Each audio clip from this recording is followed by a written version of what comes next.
కరీంనగర్ జిల్లా శాతవాహన కాలం నాటి జిల్లా అని కూడా అని అంటాము. ఇది యొక్క శాతవాహన కాలంలో దొరికిన వస్తువులు, కాకతీయులు పరిపాలించిన కాలంలో దొరికిన వస్తువులు, అనేక రకాలైన స్క్రిప్ట్లు, విగ్రహాలు మనం చూసాం. ఇది కరీంనగర్ జిల్లాలో బస్టాండ్కి ఆపోజిట్, బస్టాండ్ మన ముందే ఉంది. దాని బస్టాండ్కి ఆపోజిట్లో ఈ మ్యూజియం ఉంది. ఈ మ్యూజియము టికెట్ పెద్దవాళ్ళకి 10 రూపాయలు, చిన్నపిల్లలకి 5 రూపాయలు. ఇది ఆర్కియాలజీ మ్యూజియం అంటాం దీన్ని. ఇక్కడ మనం చూసుకోవచ్చు. సహాయ సంచాలకులు సాంకేతిక వారి కార్యాలయం, పురావస్తు పరిశోధన మరియు ప్రదర్శనశాల, కరీంనగర్.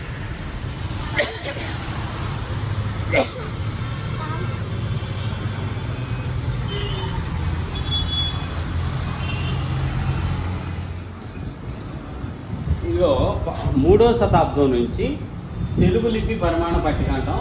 క్రీస్తుపూర్వం 3వ శతాబ్దం నుండి క్రీస్తుపూర్వం 16వ శతాబ్దం వరకు తెలుగు ఎలాగ తారుమారై వచ్చిందో మీకు చూపిస్తాను.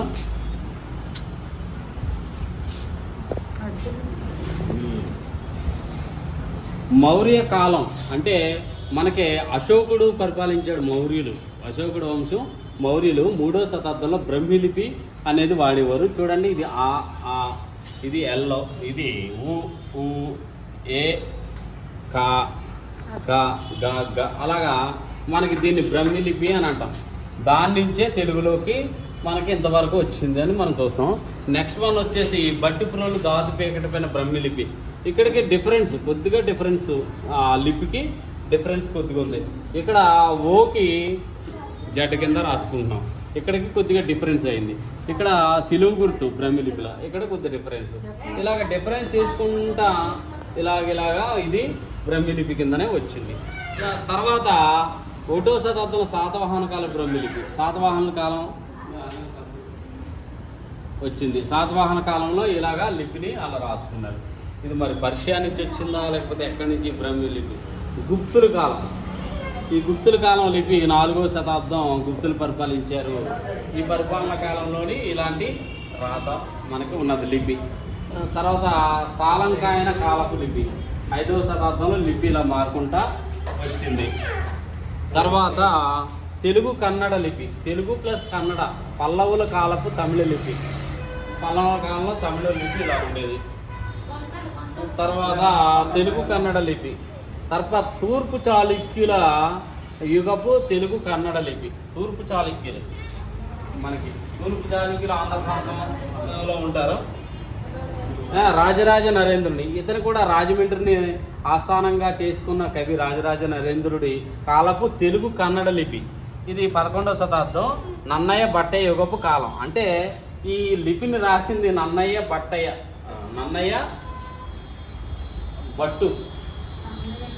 భట్టు యుగపు మార్పు కాలం, మార్పు చేశారన్నమాట ఈ లిపిని. తెలుగులో తెలుగు అని కన్నడం లిపి, తెలుగు కన్నడం లిపి. ఇది రాసింది, ఈ రాత మనకు నన్నయ్య రాసినట్టుగా మనకు తెలుస్తుంది. కాకతీయ గణపతి దేవుని కాలపు తెలుగు కన్నడ లిపి. ఇప్పుడు మనకి వరంగల్ని క్యాపిటల్గా పరిపాలించిన కాకతీయులు 13వ శతాబ్దంలో తిక్కన్న రాశాడు అనమాట. తిక్కన్న మనకు తెలుసు కదా. రుద్రమాదేవి ఏం చేసిందంటే సంస్కృతంలో ఉన్న రామాయణాన్ని తెలుగులోకి రాయించింది తిక్కన్నతోటి, మనకు తెలుసు. కాకతీయులు రుద్రమదేవి కాలపు తెలుగు కన్నడ లిపి తిక్కన్న యుగపు కాలం రాసిందని మనకు తెలుసు. ఒక స్క్రిప్ట్ని ఈ రూపంలోనే రాశాడు తిక్కన్న. ఆ తర్వాత ప్రోలయ వేమరెడ్డి కాలపు తెలుగు లిపి, అలాగే తెలుగు మారుకుంటూ వచ్చింది. తర్వాత పెదకోటమి వేమరెడ్డి కాలపు తెలుగు లిపి, కృష్ణదేవరాయల కాలపు తెలుగు లిపి. అందుకే మనకి శ్రీకృష్ణదేవరాయలు ఏమంటారంటే దేశ భాషలకెల్లా తెలుగు లెస్స అని అంటాడు. అది తెలుగు లిపి. అలాగే 16వ శతాబ్దం వరకు, 3వ శతాబ్దం నుంచి మౌర్యుల కాలం నుంచి 16వ శతాబ్దం వరకు తెలుగు లిపి ఇలా మారుకుంటూ వచ్చింది. చెప్పండి.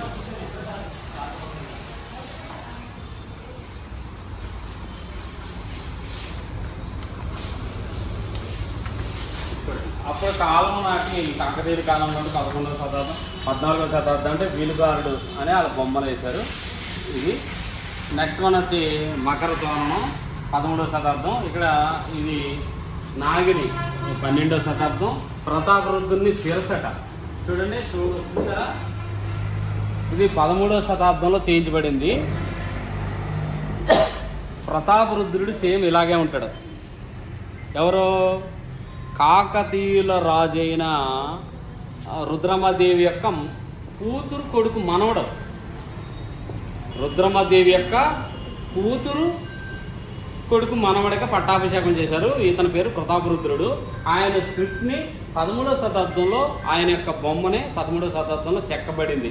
ఆయన పేరు ఎలా ఉంటుందో దాని ప్రకారంగా దాని కిరీటం ఆయన్ని చేశారు. మీకు తెలుసు, ఢిల్లీ సుల్తాన్లు ఇతన్ని పట్టుబడిపోయి తీసుకుపోయి మనకి నాగ్పూర్లో చనిపోయినట్టుగా మనం చేస్తుంది. మహిమా సుందరి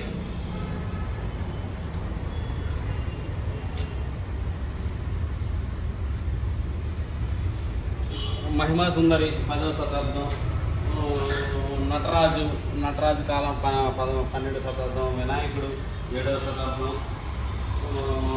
విష్ణు ఇది 12వ శతాబ్దం.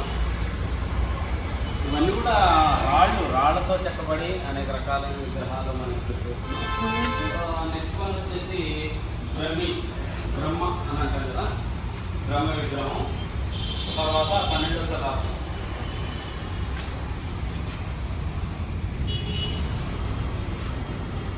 చూడండి, భైరవ 12వ శతాబ్దం. ఈ భైరవ తర్వాత అల్వారు. ఈ అల్వారు అనే ఆయన ఈ శ్రీకృష్ణ అది ఈ యొక్క రుద్రమదేవి కాలం ప్రతాపరుద్రుడికి పోయిన తర్వాత కొంతకాలం ఇతను ఇక్కడ కవిగాను అన్నింటిలో కానీ పనిచేసినట్టుగా మనకు తెలుస్తుంది. బ్రాహ్మణ వంశానికి చెందిన ఆయన. ఇక అప్పటి కాలంలో 12వ శతాబ్దంలో నాగిని రూపంలో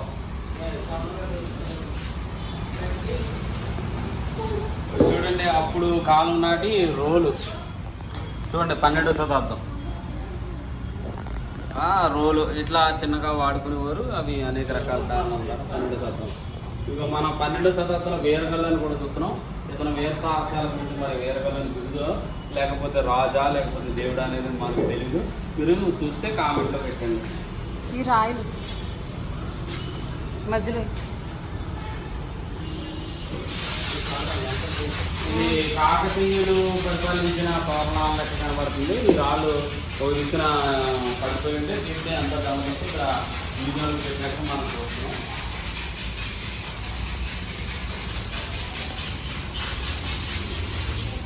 ఇవన్నీ కూడా 12, 13, 10 శతాబ్ద కాలం నాటిదని మనం ఇక్కడ చూస్తున్నాం. ఆ కాలంలో తయారు చేసిన రాతి విగ్రహాలు.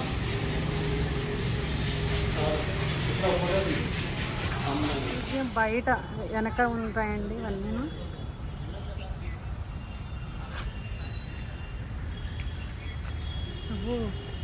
చాలా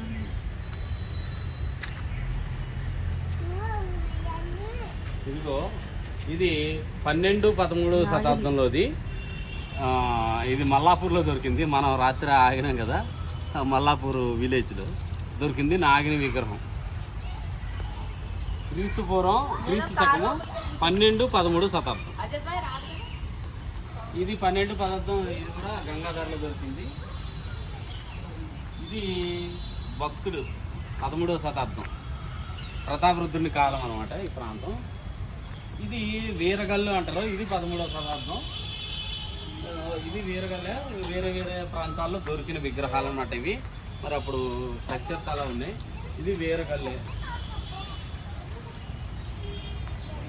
మరి వీరగల్ల ఆయన 13వ శతాబ్దంలో ప్రతాపరుద్రుడి దగ్గర మరి అధిపతిగా ఉన్నాడో ఏమో.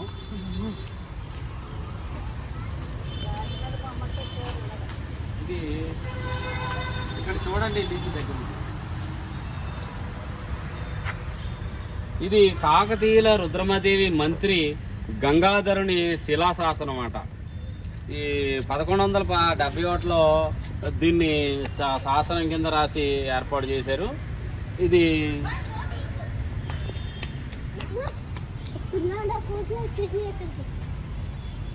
చూసారా, ఈ శాసనం అటు తెలుగు వర్ణం, ఇది తెలుగులానే కనబడుతుంది. స్క్రిప్ట్ కూడా చదివే వాళ్ళు ఉన్నారు. ఇది శిలాశాసనం అట, రుద్రమదేవి రాయించింది. ఎవరి కోసం అని అంటే మంత్రి గంగాధరునికి రాయించింది. ఇవన్నీ ఇక్కడ శాసనాలు. Okay okay. ఇది లాస్ట్ రాజు అయిన కాకతీయులకు రాష్ట్ర రాజు అయిన ప్రతాపరుద్రుని శిలాశాసనం 1300 రాశారు. ఇది మనకు దొరికింది చేరేడులో దొరికింది. ఇది శాసనం అంత క్లారిటీగా లేదు. ఈ శాసనం మనకి దొరకబడింది. ఆ నక్షత్రాలు, ఆ సూర్యుడు ఇక్కడ చూడండి. చాలా ఇది కూడా హనుమల్లుని శిలాశాసనం, కళ్యాణ చాళుక్యులు. ఇది పిరంగి అని అంటాం అనమాట. ఈ పిరంగి వాడేవారు. ఇది అజంజాహి కాలం నాటి పిరంగిలాగానే కనబడుతుంది. అజంజాహి ఎంత మందం ఉంది. ఇదంతా మరి స్ట్రక్చరు ఇది రాగితో తయారు చేసిన స్ట్రక్చర్ లా కనబడుతుంది. ఇది పిరంగి, లోహ పిరంగి, పంచలోహ పిరంగి. 18వ శతాబ్దం కరీంనగర్లో దొరికింది. ఇది ముస్లిం అజంజాహి వంశస్థుల రాజులు వాడిన పిరంగి, మరత పిరంగిలా కనబడుతుంది. ఇక్కడ హోల్ ఉంటుంది. ఈ హోల్లో ఇక్కడ మంట పెడతారు. ఈ మంట పెట్టిన తర్వాత ఫైర్ అయ్యి అలాగా గుండు ముందు నుంచి పోతుంది. దీనికి ఈ మర ఇందులోంచి హోల్లోంచి పోతుంది. ఇది 2వ అరికేసరి శాసనం అంటారు. ఇది క్రీస్తు శకం 949, అంటే రుద్రమదేవి రాకముందు రుద్రదేవుడు పరిపాలించిన కాలం నాటి శాసనం లాగా మనకి ఇక్కడ ఏర్పడుతుంది. దీని స్క్రిప్ట్లు ఇవన్నీ ఉంటారు. స్క్రిప్ట్ రాత ఇవన్నీ కదా. ఇది దేశరాజపల్లి శివాశాసనం. ఇది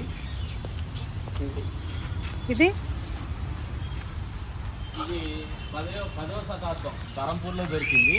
ఇది హనుమంతుడి యొక్క విగ్రహం. 10వ శతాబ్దం ధరంపూర్లో దొరికింది మనకి ఇక్కడ. ఈ యొక్క హనుమంతుడు అని మనం చూస్తున్నాం ఇక్కడ. తర్వాత వీరగల్లు 13వ శతాబ్దం. వీరగల్లు అని ఆయన ఈ ప్రాంతాన్ని కొంత రాజులాగా ఏలిండా, కొంత భాగాన్ని సామంతులుగా ఇచ్చిండా అనేది ప్రతాపరుద్రుడి కాలమే కనపడుతుంది.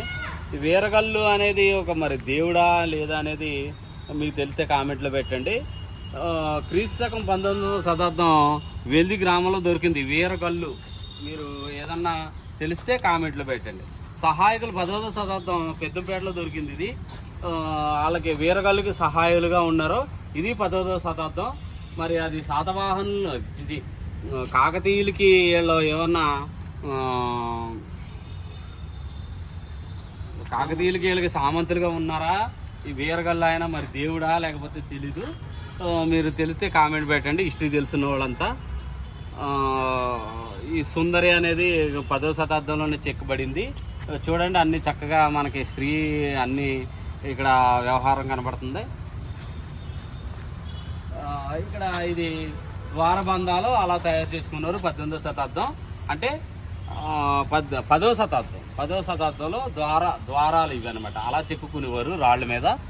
ఎంత పెద్ద రాళ్ళైనా మనకి మీకు తెలుసు, మన కాకతీయుల కాలం ఎలాగ రాజులు తోరణాలు ఎలా చెక్కునుకున్నారో అలాగా. అక్కడ 14వ శతాబ్దంలో కల్కిని బాగా పూజించినట్టుగా మనకు తెలుస్తుంది కాకతీయులు. దీని ద్వారా కల్కి భగవానుది. తర్వాత ఈ విష్ణు కోటిలింగాలో ఈ బ్రాహ్మణులకి అతి ముఖ్యమైన దేవుడు ఎవరు అని అంటే విష్ణు. ఈ విష్ణు మామూలుగా ఈ పడకల పైన పరుణుడు ఉంటాడు కదా, మునులు తపస్సు చేసుకుంటూ అనే విగ్రహాన్ని 13వ శతాబ్దంలో కోటిలింగాల కాడ మనకి శాతవాహనులు ఈ బ్రాహ్మణులుగా ఉన్నారని మనకి అర్థమయ్యే రకంగా ఉన్నది. మీరు శాతవాహనులు ఏ క్యాస్ట్ వాళ్ళు పరిపాలించిన ప్రాంతం ఏంటో వీలుంటే కామెంట్ పెట్టండి, తెలుసున్న వాళ్ళంతా కూడా. భద్రకాళి అనే ప్రాంతం కూడా 14వ శతాబ్దంలో చూస్తున్నాం. ఈ 13వ శతాబ్దం నుంచి 14 అంటే 100 సంవత్సరాల్లో మళ్ళా విష్ణువు నుంచి మళ్ళీ భద్రకాళిలోకి వచ్చింది. మనకి కాకతీయుల వంశం కాలం నాటిదని స్పష్టంగా తెలుస్తుంది. ఈ భద్రకాళి టెంపులే మనకి వరంగల్లో పెద్ద ఫేమస్, మీకు తెలుసు. ఇది చాముండేశ్వరి 9వ శతాబ్దం, అంటే రుద్రమదేవి పరిపాలించిన కాలంలో చాముండేశ్వరి ఉన్నది. ఆమె కూడా లేడీయే కాబట్టి ఈమె కూడా లేడీయే. ఆ విగ్రహాన్ని మనం చూడొచ్చు. ఇది కూడా చాముండేశ్వరి దేవి. అంటే ఎక్కువగా మనకి 7వ శతాబ్దం నుంచి 9వ శతాబ్దం వరకు 7వ శతాబ్దం నుంచి 9వ శతాబ్దం వరకు మనకి ఈ యొక్క లేడీస్ విగ్రహాలు ఎక్కువగా ఉన్నట్టుగా మనకు తెలుస్తుంది. మనకి రుద్రమదేవి కూడా లేడీయే కాబట్టి ఆమె కూడా రాజుగా పరిపాలించింది ఈ ప్రాంతాన్ని అంతటిని కూడా. కరీంనగర్, వరంగల్, ఇక అనేక రకాలైన ప్రాంతాలను పరిపాలించింది. ఇది భైరవ 12వ శతాబ్దం, అంటే ఇది కూడా కాకతీయుల కాలంలోనే వాళ్ళ పరిపాలించిన కాలం కిందే ఉంది. ఈ భైరవ వాళ్ళ కాలంలోనే ఉన్నది. తర్వాత భైరవ 17వ శతాబ్దంలో వెల్లుర్తిలో. ఇక్కడ నంది ఇది 19వ శతాబ్దం, అంటే ఇంచుమించు 200-300 సంవత్సరాలు అవుతుంది. ఇవన్నీ కూడా చూడండి 13వ శతాబ్దం మస్కన్పేట, అంటే మస్కన్పేటలో దొరకబడింది. ఇది వినాయకుని విగ్రహం. చూడండి అప్పుడు వినాయకులకి ఇప్పుడు వినాయకులకి డిఫరెన్స్ ఉన్నది. 13వ శతాబ్దంలో యొక్క వినాయకుడు మనం చూసుకోవచ్చు. నెక్స్ట్ వన్ వినాయకుడు 10వ శతాబ్దం దొరికింది. ఇది కాకతీయుల కాలం నాటి విగ్రహంగా మనం గుర్తిస్తాం. నాగమంచిలి లింద చూడండి, ఇది 2వ శతాబ్దం ధూళికట్టలో దొరికింది. మరి ఇది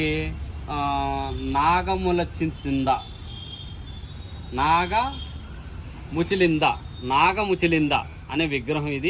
ఇది ధూళికట్టలో దొరికింది 2వ శతాబ్దంలోది. దగ్గర మనకి ఇప్పుడు ఎన్ని సంవత్సరాలు అయిందంటే 1100 సంవత్సరాలు దాటేసింది ఈ విగ్రహం తయారు చేయబడి. నెక్స్ట్ వన్ వచ్చి ఇది కూడా నాగమంచిలి 2వ శతాబ్దం ధూళికట్టలో దొరికింది. మరి అక్కడ ప్రాచుర్యం ఏంటో ఆ ప్రాంతంలో ఈ విగ్రహాలు, ఈ గుళ్ళు కట్టి ఇలాంటి విగ్రహాలు చెక్కి పెట్టారు. అప్పటి నుంచి ఇప్పటి వరకు కూడా అలాగనే ఉంది.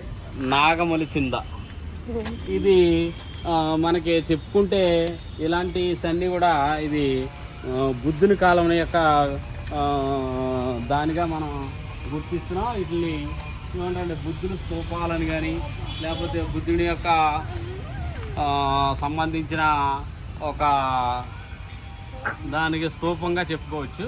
ఇది బుద్ధుడి కాలం నాటిది. మనం నెక్స్ట్ చూసుకున్నట్టయితే ఈ శాసనాలు ఇది కూడా బుద్ధుడి కాలం నాటిదే. బుద్ధ స్తూపాలని కూడా అంట 2వ శతాబ్దంలో ఇక్కడ బుద్ధుడు పరిపాలించినట్టుగా మనం చూస్తున్నాం. బుద్ధుడి యొక్క పరిపాలన కాదు కానీ బుద్ధుడి యొక్క విశేషాలు ఇవన్నీ కూడా శాసనాల రూపంలో రాశారు. ఇది కూడా బుద్ధుడి యొక్క స్తూపాలు అనమాట. ఈ ఆకారంగా వాళ్ళ మోడల్ బుద్ధుడి కాలంలో. చూడండి ఇక్కడ అనేక భిన్న మతాల మన సంస్కృతిని మనం ఈ యొక్క కరీంనగర్ ఈ పరిసర ప్రాంతాలు ఈ ప్రాంతాల్లో మనం చూస్తున్నాం. ఇది పరశునాథుడి యొక్క విగ్రహం. అంటే వీళ్ళు ఇదొక మతం, పరశునాథుడు జైన మతం స్థాపించాడు. తీర్థాంకురులు అంటారు. అందులో మొట్టమొదటివాడు పరశునాథుడు. అతని విగ్రహం వేయించారు. అంటే జైనులు కూడా ఇక్కడ మత బోధ చేసినట్టుగా మనం చూస్తున్నాం. జైన మతం అనే దాని గురించి మనం కూడా చేస్తున్నాం. ఇది 10వ శతాబ్దంలోది జైన తీర్థాంకురుడు. ఇది ఏ తీర్థాంకురుడు అనేది మనకు తెలియదు కానీ జైన్ మతానికి అధిపతులను అందరినీ తీర్థాంకురులు అని అంటారు. ఇలాగ వాళ్ళ యొక్క విగ్రహాలు వేసుకుని పూజలు చేసినట్టుగా మనం చూస్తున్నాం. మొలకనూరులో దొరికింది ఇది. కరీంనగర్ ఇది జైను తల అంటాం. ఈ జైనులు ఇలాగా జుట్లు పెంచుకోవడం కానీ చెవులకి పోగులు పెట్టుకోవడం కానీ ఇది జైన్ 9వ శతాబ్దం కాలం నాటిది. నెక్స్ట్ వన్ మనం చూసుకున్నట్టయితే ఇక స్క్రిప్ట్స్ ఉన్నాయి.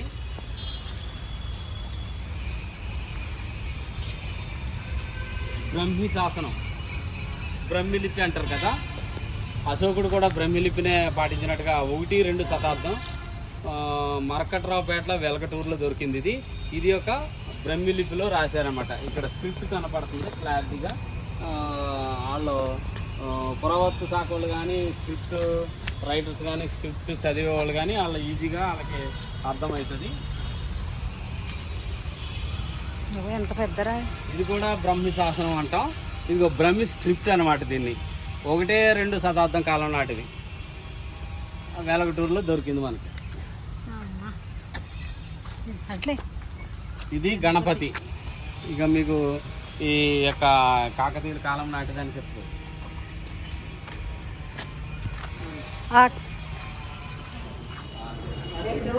రండి, విగ్రహాలు ఉన్నాయి, శిలలు. చెప్పండి 4 పాటలు అవుతుంది.